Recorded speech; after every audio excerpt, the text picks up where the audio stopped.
Hai akkam jirtan lakkuma keessanii dhaggeeffattoota kabajamtoota hordoftoota YouTube chaanaalee kooti. Akkuma argitan har'aa kanan hojjedhu foon daakamee fi qincee jechuudha. Afaan Arabootaatiin foon daakamee fi qincee walitti makanii innaa hojjetanii kibab jedhama jechuudha. Ina waliin turan affeerraa kooti. Akkuma argitan kinoo foon daakamaa sitti qopheeffadhee kanan jira jechuudha. Inni kun foon sirriitti daakameedha jechuudha. Foonicha kana akka wanti itti godhamu ni jira jechuudha. Qinceen itti godhama, zayitiin, ashaboon fi qimamoota hedduudha.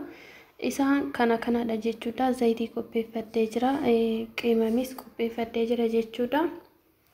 Foon daakame kanatti godhameeti kan nyaatamu jechuudha. Inni kun zayituunidha. Inni kun immoo kibbeedha jechuudha. Kan kibbeedhaaf ta'udha.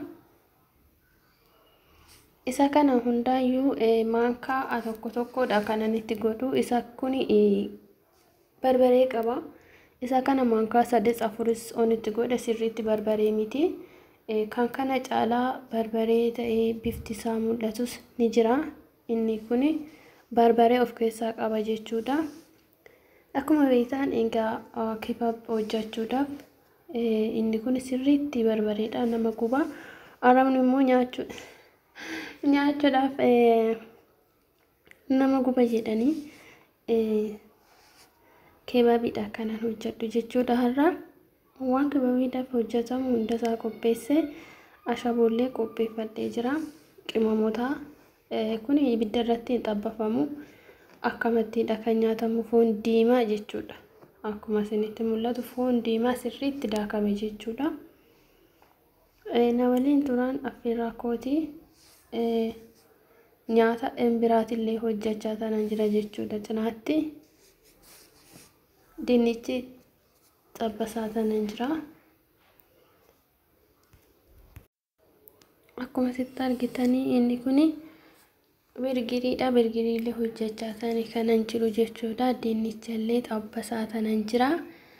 Bifa bareedaa ta'een nyaatota garagaraati. Asitti kebabiidha. Irra caalaa kana isinitti agarsiisu warra kebabiidha. Inni kun qimamii kibbeedhaaf ta'u jechuudha, yookiin foonidhaaf ta'u jechuudha. Inni kun barbaree qaba sirriitti, maankaa takka qofa. Isa kana immoo maankaa 3-4 itti dabala jechuudha. Taasee ashaboo zayituunidha. Inni kun sirriitti barbaree hin qabu, rakkoo qabu. Barkatti itti godhallee isiniin jechuu barbaade sananii irraa zayituunidha jechuudha. Zayituunii ashaboodha. Inni kun hin xabbafamu. Akkanatti harka keenya dhiqannee fuufii ija harka keenyatti jechuudha kaawwanneet hojjanna jechuudha. Harka keenyanis sirriitti ashaanee wal makuu qaba jechuudha. Wal nyaachuu qaba jechuudha ibidda irratti miti. Biddeenaniin yookiin illee akkanumatti maankaadhaan illee nyaatama jechuudha. Asitti kanan hojjechaa jiru dinnicha xibsii bifa bareedaa fi viitaaminoota hedduu keessaa qabu jechuudha. Akkuma beektan gabaarree dinnicha xibsiin mi'aawaa chiipsillee hin hojjetama. Bifa kanaan illee muramee hin qopheeffama jechuudha. Like, share, comment gochuun na jajjabeessuu hin irraanfatinaadha. Bifa bareedaa kanaan jechuudha kanan hojjedhe jechuudha. Dinnicha kana qofa osoo hin taane kirispiillee hojjechaa sanidha kanan jiru. Foonicha amma asirriitti wal makuu qaba jechuudha. Bifa bareedaa akka horatuuf wal maksiisaa jechuudha. Sirriitti ashama. Sin qimamii sin barbaadanitti godhachuu dandeessanii qincee, foonii fi qimamoota zayituunii, ashaboo fi kan kana fakkaatu walitti makameeti jechuudha. Ibidda irratti hin xabbafamu. Yoo barbaadan biddeenanii, yoo barbaadan immoo maankaadhaan kan nyaatamu jechuudha. Asitti kirispiidha. Akkuma beektamu kirispiinis viitaaminoota hedduu of keessaa qaba jechuudha. fayyadamaa isiniin jedha. Yoo isinitti tole like share comment gochuun na jajjabeessu. Hin raaffatinaadha.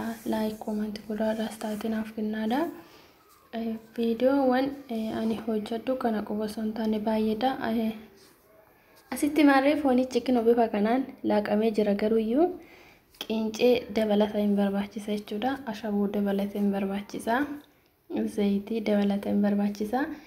Isa kana itti dabala jechuudha.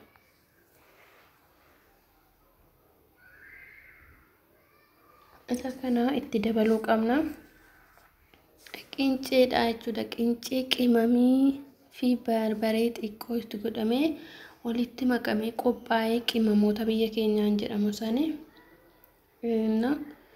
Itti fayyadamaa isiniin jedha. Kebabii bifa kanaan kanan hojjechaa jiru. Wantoota hanqate gisuma tokkoon osoo hin taane eeggachaa yookiin laallachaa itti dabaluu qabna jechuudha.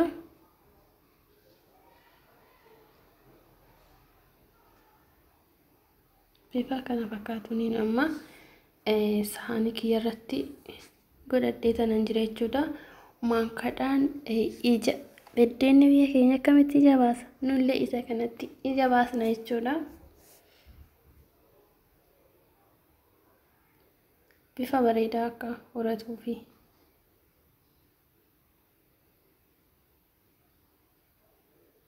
bifa bareedaa itti horii tanan jira. Isa kana gubbaarraniin zayituunii itti goona jechuudha.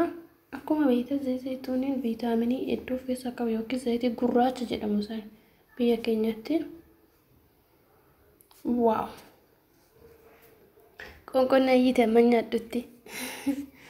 Inna like share comment gochuun na jajjabeessadha. Bifa kana fakkaatuun gubbaarraniin itti naqama. Cuukkoo biyya keenya fakkaata. Cuukkoo biyya keenya fakkaata. Kottaa nyaadhaadha. Wasinitti tole like share comment gochuun na jajjabeessu sin irraanfatinaadha. Bifa kana fakkaatuun hojjadheeti xumureen jira jechuudha. Amma isa kana gubbaarraniin naana akkati tarreessine itti goona. Naana yookiin qoricha ijaa isa jedhama san Itoophiyaatti. Qoricha ijaa jennee laga keessaa guurree itti fayyadamaa turre.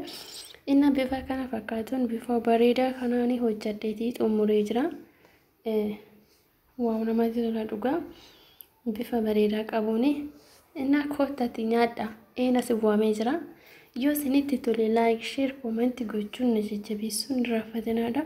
Waan gaafii isinitti ta'ellee na gaafadhaa isiniin jedha. Gaafii soo qabaattanii like godhaadha. Na jajjabeessadha. Share godhaadha. Share gochuu isin hin irraanfatinaadha. Guyyaa biraa viidiyoo biraatiin amman deebi'ee dhufutti nagaa naa turaan isiniin jedha. Like share comment gochuun na jajjabeessuun hin irraanfatinaadha. Bakka gaafii isinitti ta'etti na gaafadhaadha.